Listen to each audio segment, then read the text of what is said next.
Om Shri Gurubhyo Namaha. Common Dharmas. Where have the sesame seeds and water gone? Anybody born as a human being should be beholden to the gods and ancestors. We should have a sense of gratitude towards them. We should look after fellow humans, especially when they come to us as a guest. We should do our bit for all human beings, what is called as virindu, meaning feast. In Tirukural, is this act of looking after the guests. This looking after guests is known as Manushya Yagnas. Brahma Yagnas is different. The word Brahma has many meanings. Here it means Vedam. Veda Adhyanam and Veda Adhyapanam together are known as Brahma Yagnam. This is done for the satisfaction of rishis. This is not done by all castes. This is done by Brahmins only. All people of all castes are required to do one more yagnam, that is Bhuta Yagnam. In this included all living things such as birds, animals and insects, fishes and so on. We feed them and show our love through such actions. So the Pitru Yagnam, Deva Yagnam, Manushya Yagnam and Bhuta Yagnam have to be done by all of us in some form or other. As per Vaidika Dharma, all of us are required to do our allotted duty and offer it to God, and that is the Brahma Yagnam, and that is what is meant by work is worship. What is given as Dharma as per Vedas is also ordained by Tirukural of Tiruvalluvar. Tenpulattar Deivam Virundu Okkaldan என்று அங்கு அம்புலத்தால் அரு ஓம்பால் தலை. Tenpulattar means ancestors. Deivam means God. Virundu are guests. Okal means relatives. Tan means oneself.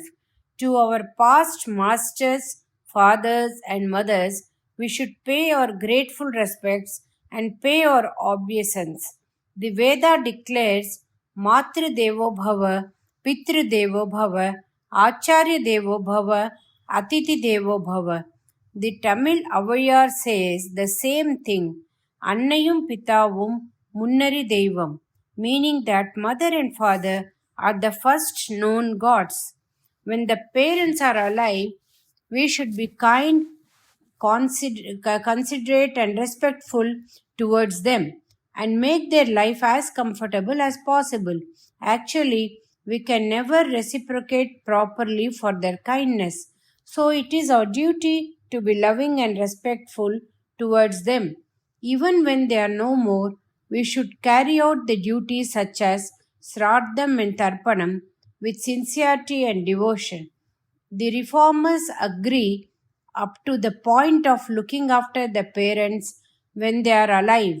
Doing our duties towards them after their death is looked down upon with decision and laughter.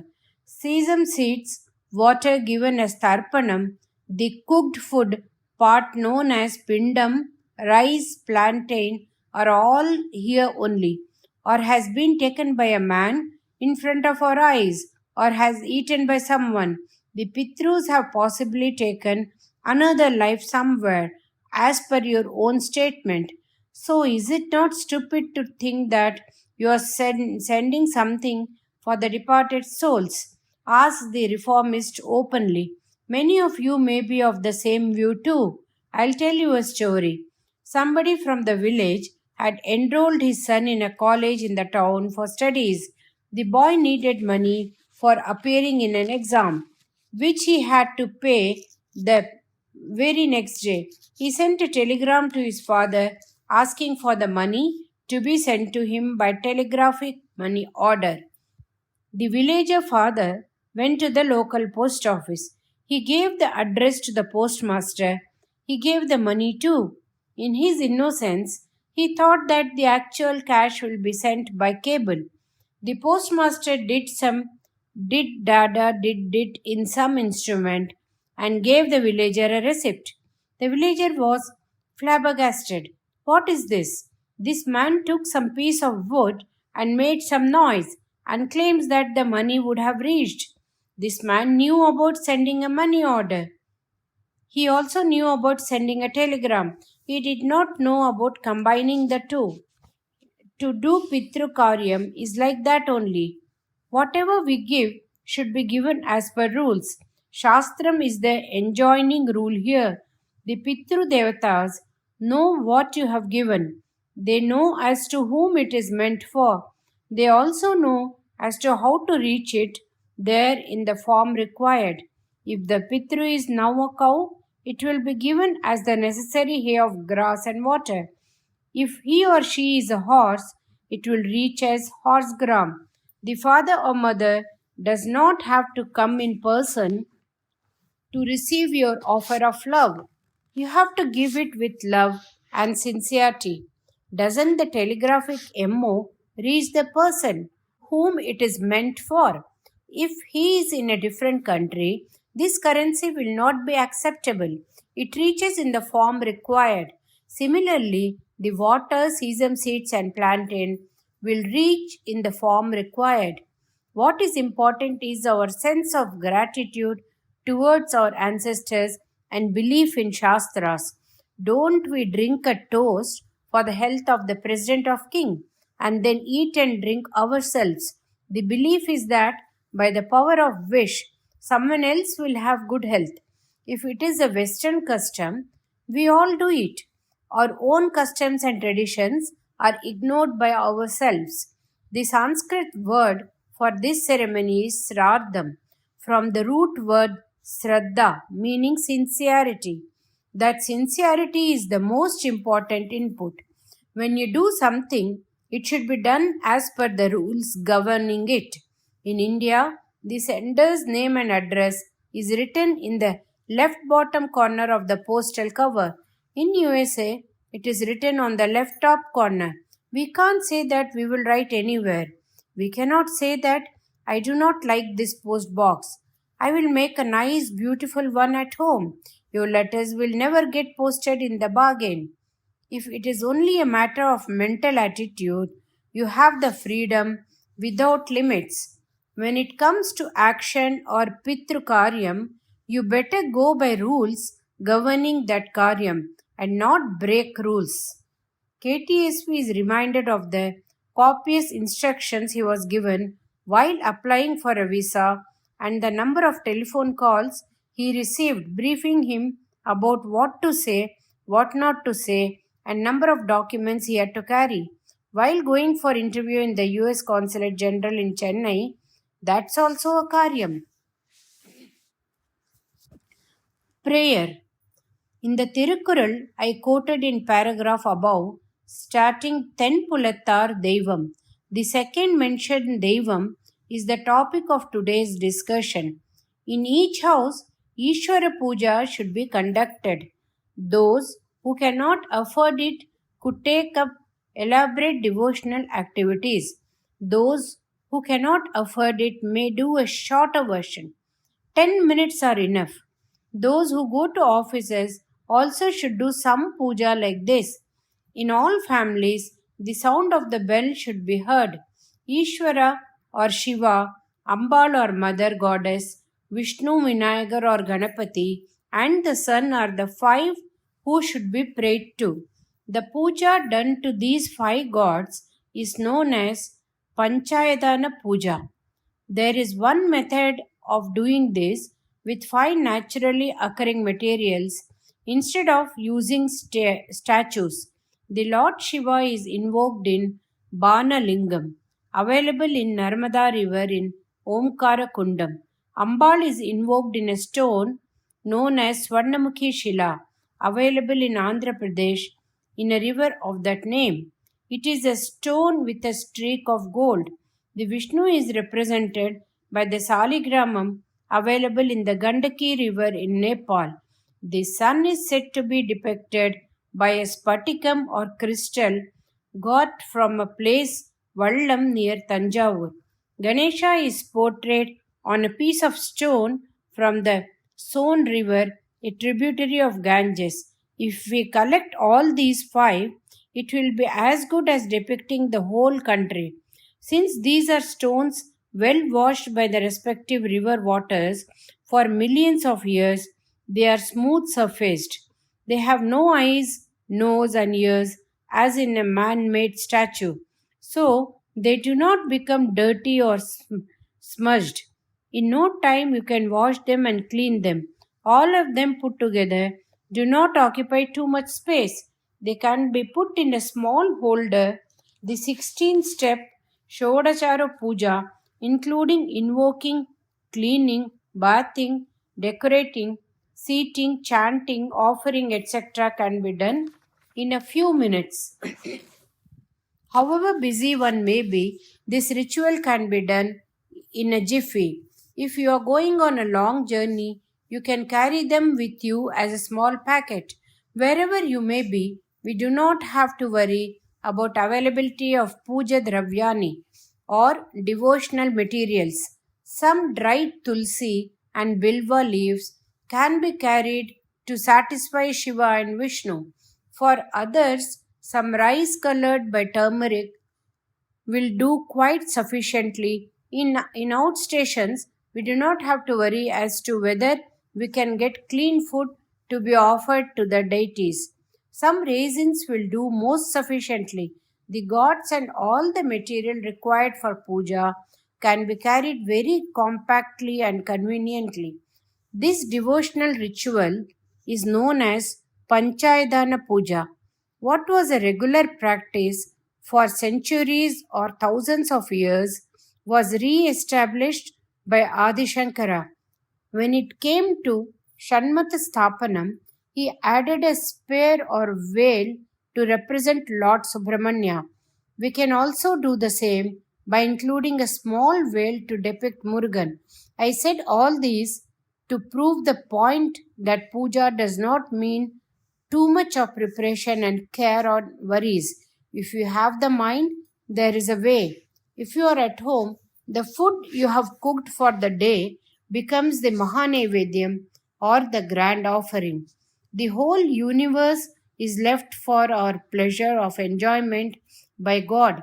He has created many materials for our experience, delight, and gratification. He has given us the senses to enable us to touch, hear, see, taste, and smell. So, whatever we enjoy, we should offer it to God with gratitude. Actually, do we give it to Him? It is only shown and then enjoyed by us only. Some people ask sarcastically, does God eat what you are offering, and laugh? But Naivedyami does not mean feeding God. The whole process of puja is aimed at self cleansing and not anything else. Naivedyami means announcing or informing God, my Father, it is your grace and kindness that you have given me this food today, and eat it thinking of God. Christians call this saying the grace. How can you do anything without His grace? How can there be rice without His arul? The agricultural scientist can write volumes about rice production, but he cannot create one grain of rice. If he makes synthetic rice, the chemicals and material required have to be there, already existing. So, whatever man made items are there are of God made items only. If we do not cognize His as His, then we are thieves only, isn't it?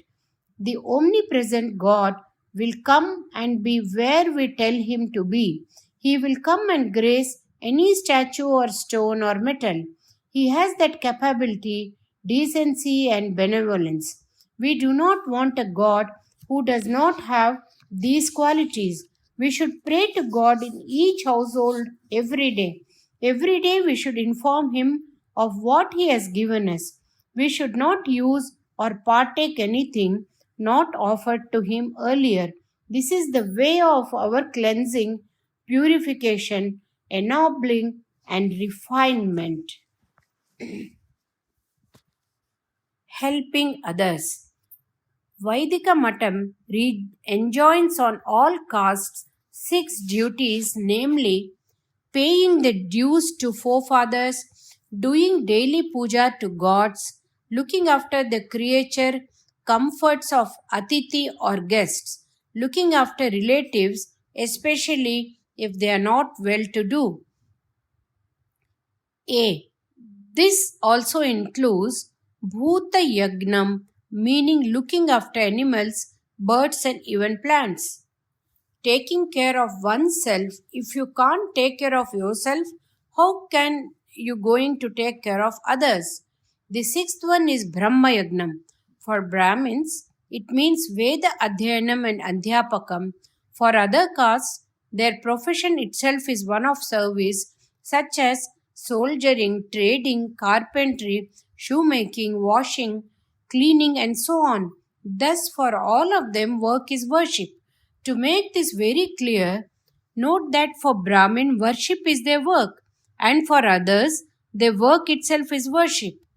Thiruvalluvar too has stressed on the same duties when he said, Ten pulattar தெய்வம் விருந்து ஒக்கால் தான் என்று அங்கு ஐம்புலத்து R ஓம்பல் தலை. This is one of the Kurals which clearly accepts and approves the directions by the Vedas. Contrary to this, there are people who claim that Thiruvalluvar does not belong to Vaidika Matam at all. They say that he either believed in Buddhism or Jainism or that he was beyond the confines of any religion. Out of Veda Dharmas, he openly disapproves of sacrificing live animals in yagas. They quote this Kural in support of their argument. அவி சொரிந்து ஆயிரம் வெட்டலின் ஒன்றன் உயிர் செகுத்து உன்னமை நன்று. This means that compared to thousands of oblations in the fire of Yagna, it is better not to eat by killing an animal. But by interpretation on reading this is that Thiruvalluvar very much believed in Vaidika Dharma and all its procedures and rituals. When somebody wants to praise subject A, says that it is better than 1,000 bees, it does not mean that subject B is bad. If he wants to praise river Kaveri, he may say that it is better than 1,000 Gangas. He will not say that Kaveri is better than 1,000 gutters. Similarly, when he says that Ahimsa is better than 1,000 of Yagnas, it means that he very much holds Yagnas very highly. Further, a point to note is that this Kural is not part of the Illara Ayal that talks about householders' duties, but is part of the Turavara Ayal that talks of the sannyasi's duties, or those who have abnegated the life of materialistic involvement. The ascetic is not supposed to conduct any yagnas. For him, the Vaidika Matam has ordained 100% ahimsa. Valluvar is emphasizing the same thing. Valluvar, who has given a literature of immense usefulness for the whole world, was not a non-believer who disapproved Vedas. What Valluvar calls the Virundu referred to Tamil literature often as Virundu Ombal is the same as what is called Manusha Yagnam and can be expanded to Annadanam. In each house, when they cook food every day, each householder should put one handful of rice in a separate utensils as an offering to God. With the rice, they should put 1 paisa. They should be collected and given to the nearby temple periodically. The rice should be used for cooking prasadam as naivedyam, for offering to the deity, and then for feeding the poor. The money so collected can be useful for overheads such as purchasing the necessary firewood, vegetables, and labor. To do this is a very noble social service. Hungry stomachs will be filled, people will be encouraged to visit the temple for the sake of food. If only for satisfying the stomach or for organizing the same, which could eventually flower into deep-rooted devotion, because instead of being some annadanam, it is consecrated prasadam It will cleanse the heart, mind, and soul of the people, giving and receiving the prasadam. Annadanam is only a part of what is para upakaryam or paropakaram, that is, action helping others, that which is nowadays done with much publicity and fanfare, used to be done on the quite naturally and spontaneously in the olden times. This used to be known as Purta Dharmam, digging ponds for the village people or animals, digging wells, constructing steps from the banks to the water line in rivers, constructing stone benches where the wayfarers could temporarily park their loads, and unwind planting of trees on either sides of the roads to provide shade for people walking on the road, to construct temples with gardens around it, are all part of Purta Dharmam. There is much merit in such activities in which rich and poor can participate, forgetting their differences for the sake of a common purpose without complexes of superiority and inferiority. As we have detergent powder for washing clothes, we have education to cleanse the brains. We have dhyanam or meditation for cleansing the mind, shlokam or chanting for the cleansing of speech. Similarly, we should do social service with hard physical work to cleanse the body, mind, heart, and soul. When you sweat and dig the earth without caring for as to who is big or small, you will not only be digging a well or pond, but a grave for your ego and pride. More than the spring of water to be reached, it is the spring of love for others that is important. Publicity and demonstration be spurned. Quietly, if you go and remove pieces of glass from a foot track, that is more important. The aim is not aspiring for name and fame, but cleansing oneself. That is paropakaram, is the highest of selfishness. We believe in a God immanent in every human beings and living beings and not living inanimate objects too. He has given us this body, hands and legs. We express our gratitude to him by serving others with those very hands and legs. To be of service is the highest opportunity. For a human being, there are many opportunities to enjoy oneself.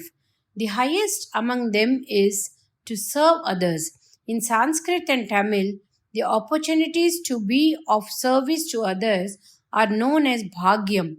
You may get some opportunities to harm or hurt others. These are not called bhagyam.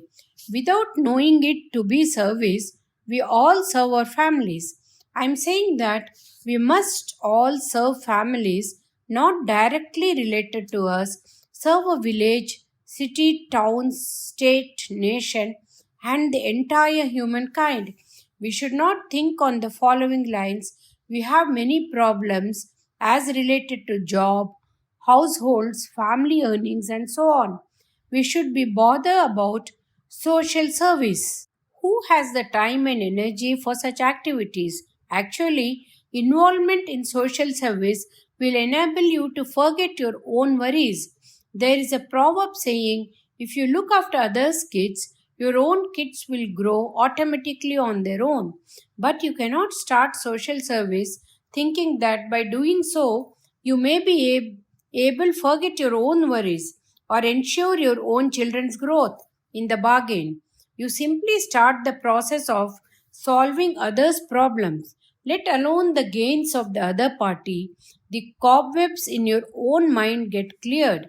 The clarity of mind and heart removes self created internal pressures, and you will be motivated to proceed further on the path. In addition to human beings, we must do our bit for other life forms too. In earlier times, people used to create ponds purely for the sake of cattle and install odd shaped vertical stones on the route by which the cattle would go to the river or pond and return, to enable them to scratch their bodies by rubbing against the stone. Every day, each person should give the cows a handful of grass or some edible leaves. Agathikire leaves were much preferred by the cattle. This act of giving grass to cows is much recommended in the Dharma Shastras as go grasam. Go in Sanskrit means cattle, especially the cow. Grasam is a mouthful. Maybe the English word grass has evolved out of this. Yagas, yagnas, tarpanam, and such should be done with the clear understanding that they are also some sort of service meant for people of this world and other worlds too. These are social service done with mantras. Social service should be done preferably involving like minded individuals. When people join hands for a common cause, much can be achieved. Such organizations should be guarded by truthfulness and discipline. To do social service, you need involvement, keenness, and courage without bothering about praise or ridicule. On the pretext of entertainment, we do spend a lot of time in exhibitions, fairs, and fetes. This time should be better spent in a social service. You are likely to ask me, amidst as intensely careworn life, if it is wrong to spend some time in merrymaking and fun. I am saying that service in Paropakaram itself is much fun. It is merrymaking, play and bliss to make others happy. Sri Krishna Paramatma, though seemingly involved in pleasure with and play, actually did social service only. It is surprising to note as to how he playfully served and saved so many people on so many occasions. When he lifted and held the Mahendra mountain like an umbrella, he actually saved many shepherds from the ravages of a thunderstorm. He is supposed to have danced on the hood of Kalinga's lake as a small boy. What he did was to reclaim an important water sources from poisonous snake infestation. He did many play acts. All of them are of immense social service. We observe that he was the greatest fun loving sportsman as well as the man of greatest social service. Not only physical and material service, but he contributed the maximum in the fields of concepts, ideas, and thoughts, virtually going beyond thoughts. He gave gems of thoughts on devotion to Uddhava, to Arjuna. He gave the highest treatise on wisdom and jnana, known the world over as Bhagavad Gita. Where was an integration of service, wisdom, and sport in him? He could do all this smilingly, laughingly, sportingly, and unagitatedly because he was the most involved while remaining totally unattached. So he could do all that effortlessly. Among us too, to do social service effectively, we need to have a smile in the face, calmness and courage in the attitude, and peace in the heart. Among the many avatars of God, he did the maximum service in Krishna Avatara. In Rama Avatara, Anjaneya Swami was meant for service oriented activities and playful pranks. Bringing them to our minds, let us also involve ourselves in Paropakaram without itching for publicity, name, and fame. We must consider each day not spent in service of humanity as wasted. Actually, when you serve other living beings, you are serving God. In Hindi, it is said, Jan ki seva Janardhan ki seva hai. Tirumular in Tirumandiram says the same thing. Nadamada கோயில் நம்பர்க்கு ஒன்று Ain பதம் அத கோயில் Bhagavarku adu ame. Nadam adum kovil is the mobile temple, that is human beings. So it means that when you do some good turn to another human being, it is as good as doing it to God. Shri Mahaperiva Sharanam.